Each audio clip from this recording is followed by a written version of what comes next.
What a crazy few weeks it's been, and I mean that in the best of ways. I finally finished my horror-themed battle jacket to a very enthusiastic audience of fans and fellow film critics. I'm back to work, and I also now have time to get back to work on my next music-themed jacket, which, if you recall correctly, is going to be loosely Scorpions-themed and feature a tribute to James Kotak. Now, of course, when it comes to making a jacket like this, you gotta get patches. Most of my patches I have to get online because there aren't really a whole lot of stores, but I actually did make a few local finds, much to my surprise. During my last trip to Zia Records, I actually managed to find this Slayer patch, and even a Doors patch featuring Jim Morrison. That looks very nice. As far as online shopping goes, I actually got a pretty pleasant surprise with my last eBay purchase. The Japanese rock band EZO is one that I've always wanted to represent on one of my jackets, and I found someone selling some patches. They wanted I think about $20 for a pair of 2 patches. So I went ahead and ordered them. I made an offer and got a few bucks off, which was nice. But the real surprise here is they didn't send me 2 patches, they sent me 4 patches. So now not only do I have one that's going to go on my next jacket, I got 3 that I can give to friends who want to make their own battle jackets. I even paid a trip to one of my favorite local shops, Cash for Chaos. They have a pretty decent patch selection, and I did make a few finds the last time that I went in the store. Their store is actually right around the corner from where I'm working now, so that's pretty convenient, although I have to admit it's probably going to be a little hard on my wallet. I even found a new site online called King of Patches to order some patches from. It's going through this site, I'm finding a lot of Scorpions patches, so this will be great for filling out my jacket, doing my tribute to James Kotak and the band at large. Even a few other great patches on here. I see things like Loudness for one. Pretty good selection. Now this site is in Serbia, so I hope I actually get my patches. One of the coolest patches I found on here was for the band Electric Sun, which is Uli Jon Roth's band after he left the Scorpions. My friend Lynn and I actually had the luxury of meeting Uli Jon Roth back in 2013. The Scorpions, his Uli Jon Roth, who played guitar in it for him. I had the Entrance record, I believe it was, and he was back there doing meet and greets, and we were in line waiting our turn, and then it was my turn. He was just kind of talking to us about if we played music, why we had the Scorpions, the list goes on. And then he asked me stuff I didn't do, and for some odd reason, I showed him a picture back when I used to work at this haunted contraption called the Fright Dome out here. It's gone, but I don't know why, but I decided to show him the picture of it, and Uli Jon Roth looked at it and said, "It was bloody disgusting." And then he tried to sign himself. He said, "You scared the bloody pin." It's no secret that one of my favorite bands of all time is Iron Maiden. Iron Maiden, of course, just came to Vegas not too terribly long ago, doing an epic show over at Mandalay Bay.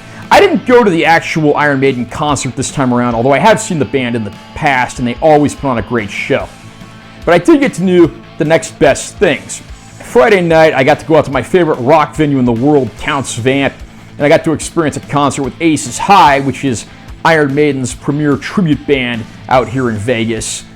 And then on Saturday, I got to do an event over at Aces and Ales, which is a bar here in town owned by Kerry Kelly, formerly of Alice Cooper's band. And they had an event with Derek Riggs, who was the original artist and creator of Eddie, the classic Iron Maiden mascot. So of course I got to go out, check out both of these places, have some great events. And one of the best parts of it all, of course, was getting to talk to a lot of fellow Maiden fans and get their opinions on what makes this band so great and what some of their favorite releases from the band are. Well, I love Iron Maiden because of the way the bass player plays his bass. I'm a bass player, and he's kind of unique in the way he plays it. It's just different than anybody else with the way he strums it. It's very cool. I love the galloping bass, the bump ba bump ba bump ba bump. They have that like jumpity bass line beat that just digs into your soul, and you can't really say no to it, and it penetrates you, and it's in every song they basically play. 1983, 1984, when I was about 9 or 10 years old. I have never heard of Iron Maiden. How I first heard about Iron Maiden is I noticed these older kids at my elementary school, the 6th graders, would wear these t-shirts that said Iron Maiden on it, and it had this monster on it. One of them was carrying an axe, and this other monster was like going like this, kind of like maneuvering a devil puppet, you know. One of my favorite items in my Iron Maiden collection that I found a few years ago is this book, Bruce Dickinson, What Does This Button Do?, his autobiography that came out a few years ago. And this version of the book is noteworthy because it's a Barnes & Noble release that's autographed by Bruce, so certainly one of my most treasured possessions. Okay, why I love Iron Maiden? Well, they were one of the first bands, or in the circle of bands from the new wave of British heavy metal, so they brought something new to the fold. And when I first heard them, it was the Number of the Beast album, and then I went back and discovered the Paul Di'Anno stuff. And I'm like, what is that? Is that a comic book? I didn't know. I didn't listen to heavy metal at that time. It was kind of barely just kind of entering my consciousness. And I asked my sister, what is this Iron Maiden? What is that? She goes, oh, that's a heavy metal group, and they're devil worshippers, and don't listen to them. The reason I love Iron Maiden so much is how they built their fan base with no radio play. And the energy that the fans bring and they bring on stage is just unmatchable. There's no band that can match their energy on stage, even to this day. My favorite album probably is Power Slave. And one of my favorite songs is Hallowed Be Thy Name. But they are just one of the most amazing bands live ever. And their energy level, like I said, is just unmatchable to any other band in the world. And their fan base is phenomenal. We are a different fan base than any other fan base of any other band in the world. And you got to understand that this was the 80s, and as popular as heavy metal was, and as popular as Iron Maiden was, Satanic Panic was a very real thing, and people actually believed that listening to heavy metal was, and listening to Iron Maiden in particular, was bad for you, and it would make you do bad things, you know. So, digging into my book collection here, I've got plenty of music-related books and even a few other ones. One of my favorite items that I've got in here is this. This is Iron Maiden Onboard Flight 666. This is a great book looking at the touring aircraft that the band uses. In this case, it's got the Somewhere Back in Time World Tour 09 757 pictured on the cover. It has a foreword by vocalist Bruce Dickinson. But there are some pretty cool tour photos and things in here. I believe my brother actually got me this for my birthday or Christmas one year, but it's a great book and there's some pretty cool stuff in here. you didn't listen to that kind of music in our house, but I was still intrigued, and my mother was very vocal about that. You stay away from that music. But the kind of person, the kind of kid that I was, and the kind of person that I still am, if you tell me not to do something, I'm probably going to do it. Why am I an Iron Maiden fan? Just listen to them. They're one of the greatest heavy metal bands of all time. I've been a fan since I was a child because growing up, my father, die-hard classic rock heavy metal fan, and that's one of his favorite bands, and he kind of got me into them and just kind of stuck over the years. And really, so I was interested. Why don't you want me to listen to this? I've been listening to Maiden since I was little, man, like most of us. I'd have to say my favorite Maiden experience was probably 1987 for Somewhere in Time, and I went to Maiden at the Thomas and Mack, and a friend of mine, Crazy David, of all people, I went to school with him at El Dorado High School, decided he was going to jump up on stage because they were here for him, and needless to say, he got carried out, but Maiden all day long, up the iron. Every time I would go to the record store with my family, which was often, the first thing I would do is flip through the Iron Maiden records. They definitely have a unique vocalist, how they play guitars. They have a really unique sound that it's hard to match. And one of my favorite albums, that is really a hard choice, but if I had to pick, it'd be a toss-up between Power Slave and Number of the Beast. And I was always very intrigued by the album covers and the album cover art. And I'm like, wow, what is this? Number of the Beast? That's about 666, the devil, whatever. And of course, like I said, during this time, Satanic Panic was a real thing. PMRC was happening, and all sorts of bad stuff was associated with heavy metal music. And the way they describe this music is just noise and loud and noise. But I was very interested, and I would read, flip through magazines at the newsstand about the hit paraders and the circus magazines and the Metal Edge magazines, and I would see all these articles about Iron Maiden. And another great Iron Maiden gift that my brother got me for Christmas one year This is my model of Ed Force One as used on the Book of Souls World Tour. This is a Boeing 747-400, like the biggest plane that Boeing makes, so understandably, Maiden needed something big to get their crew and equipment around. Got the nice shot of Book of Souls Eddie there on the tail. If you look closely, you got the little logos. I think one of these is for Trooper Beer. You got the Ed Force One moniker right there. Got a list of all the cities from the tour. If you look at the little stand there, it even has the Iron Maiden logo and, of course, Boeing 747-400. And then underneath there's, Skymarks. That's the name of the company that made the model. My brother knows I love Iron Maiden and always gets me some great gifts. I mean, one year, several years prior to this, he'd even gotten me a smaller model of the 757 that Iron Maiden used for the Final Frontier tour in 2011. And I've seen Iron Maiden live once, a long time ago, with my dad. Took him there for his birthday, and he loved it. And then most unique story I had recently is I actually got to meet one of the artists who did some of the artwork for some of the albums.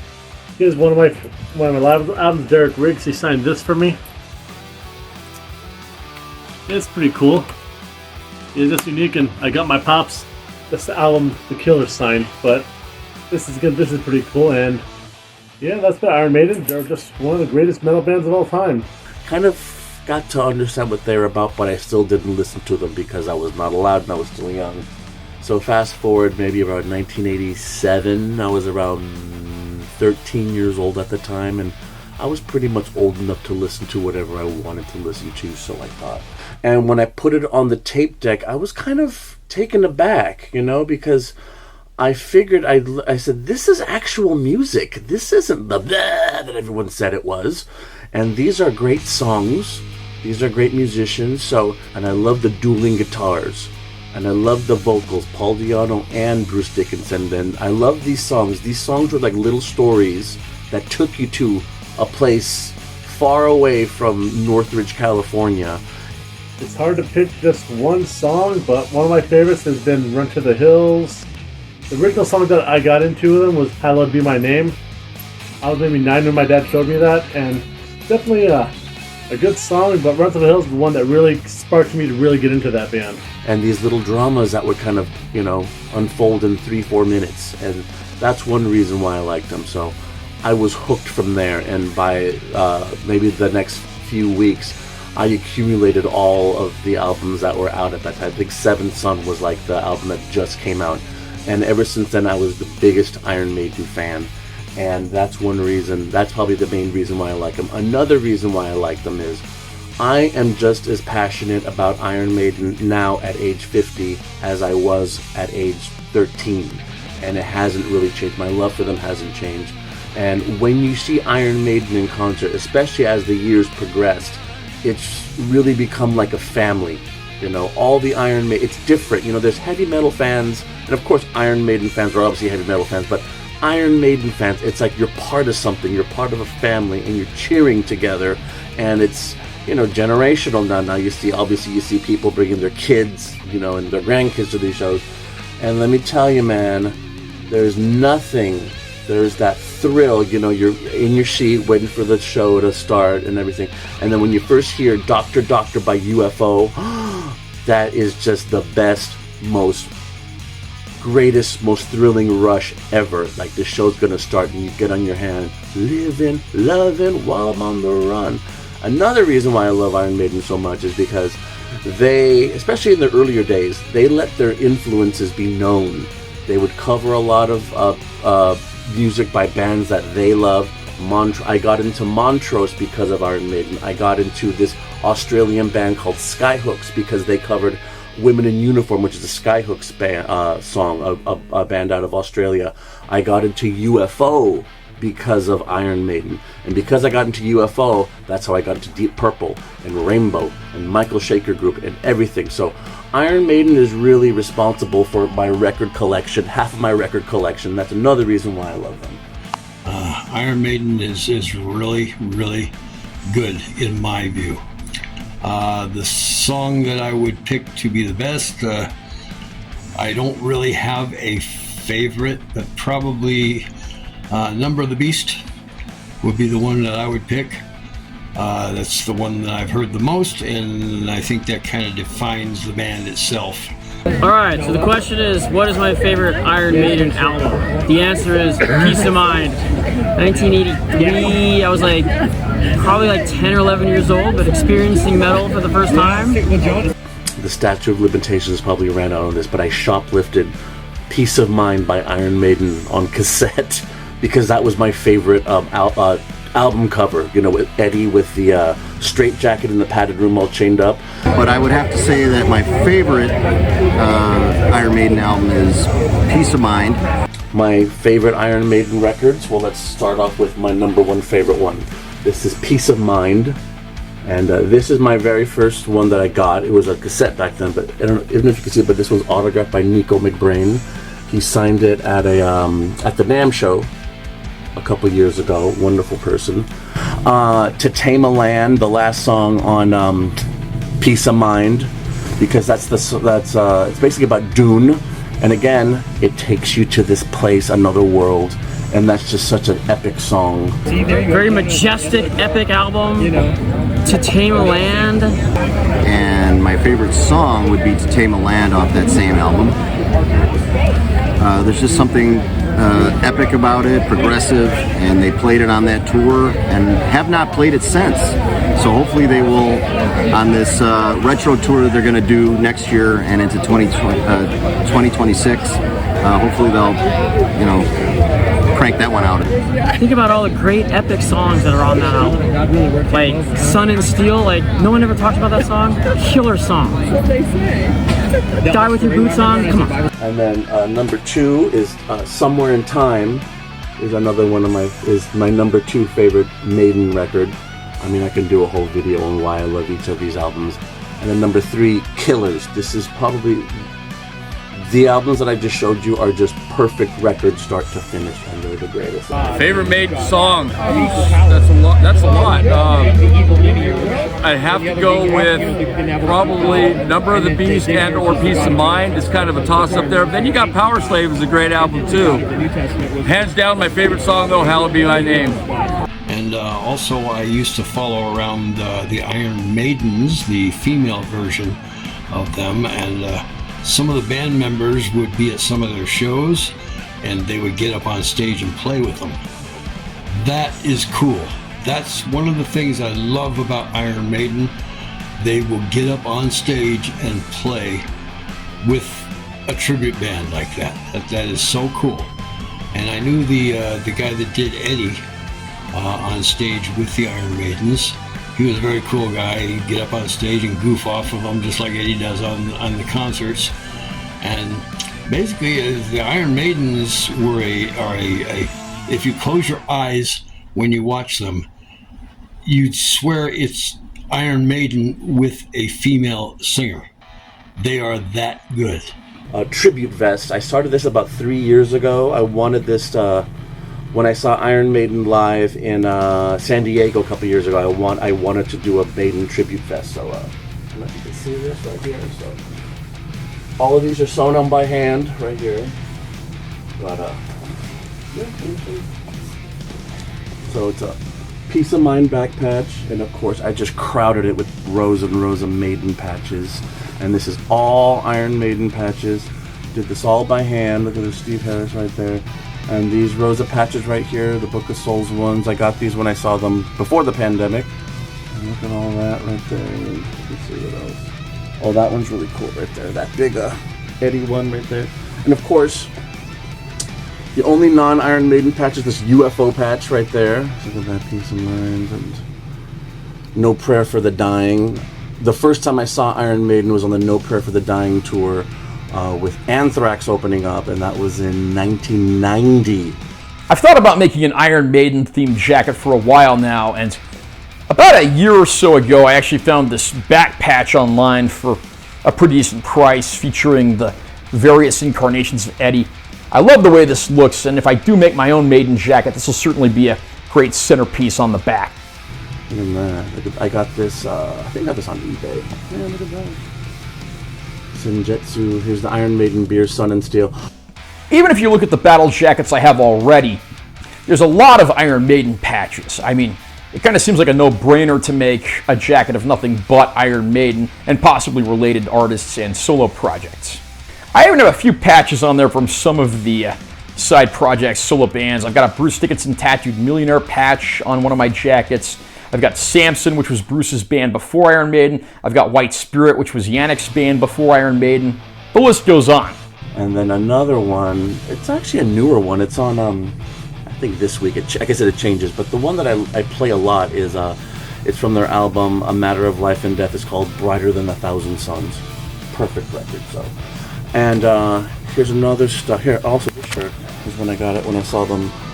Another reason why I like Iron Maiden is, first of all, obviously the visuals. And I think their visuals, the artwork, matches the music also. It's just as good as the music, and I think it's a symbiotic relationship. That's kind of what gets you into Iron Maiden, and then once you're in, you're like, yeah, this music is amazing. So here's that. Here's another reason why I love Iron Maiden. I have a, let me show you this. I don't know if you can see this. Here's a Killer's tattoo that I have on my leg right there. And then on the other side, I have a Peace of Mind right there. That's how much I dig them. Up the irons. And I guess that's my 2 cents, and hope to see you all at an Iron Maiden concert pretty soon. You have a good one, okay? Bye. Over the course of my last few videos, I've talked about wanting to go into business to start making battle jackets. And I actually do have a little bit of experience helping other people with their jackets. And one that I helped my ex-girlfriend make a few years ago was right here. She was going to a lot of concerts with me, so it made sense for her to have a jacket as well. Her tastes in music are pretty diverse, from older stuff to newer stuff. So right here on the front, we got a Led Zeppelin patch on this side, but we have a Disturbed patch on this side.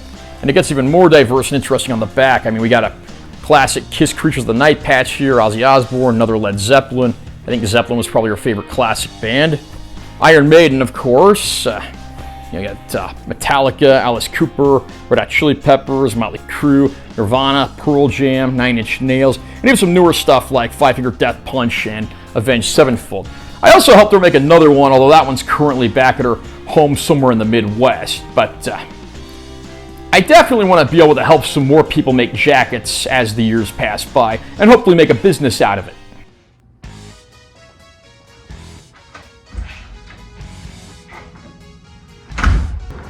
Right now, we're heading out to the mailbox because I just got a message stating that those patches from Serbia have arrived. So, I have read some mixed reviews about this site called King of Patch, but we'll take a look here and see what we've got.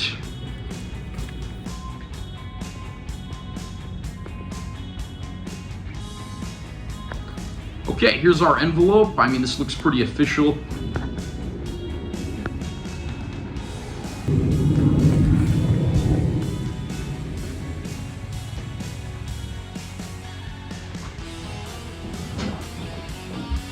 I'm back, and we just got this lot of Serbian patches at long last.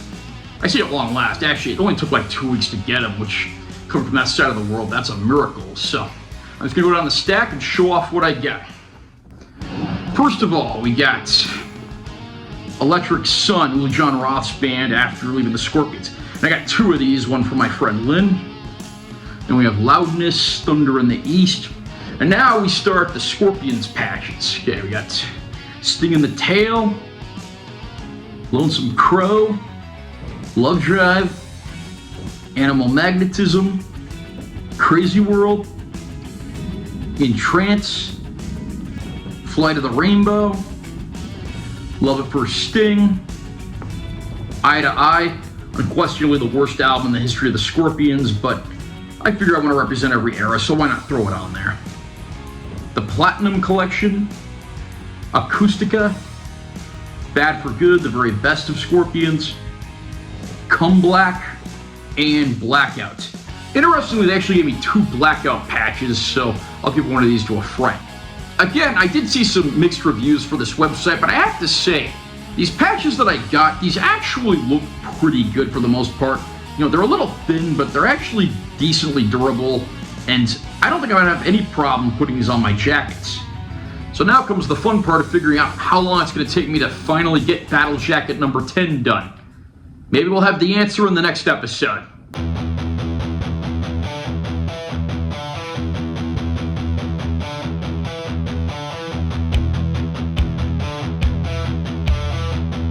Rah, rah, rah. Rah, rah, rah.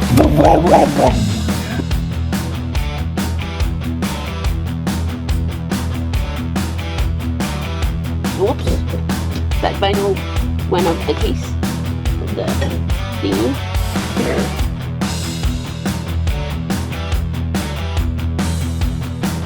Some of my personal favorites would probably be The Ultimate Sin. I have it signed by J.K. Lee. Ultimate Sin was one of the Ozzy Osbourne solo records. I had one of his best songs, A Shot in the Dark, on there. Another album I'm really happy I got signed was the Kiss Asylum record. I got signed by Bruce Kulick. And recently, when I met Michael Anthony, one of the Van Halen's debut albums got signed by Michael Anthony. The one my dad bought off the shelf in 1970. Don't remember the exact year, but the year my dad bought that, he kept it all the years, and I kind of kept it for myself, and I got it signed by him.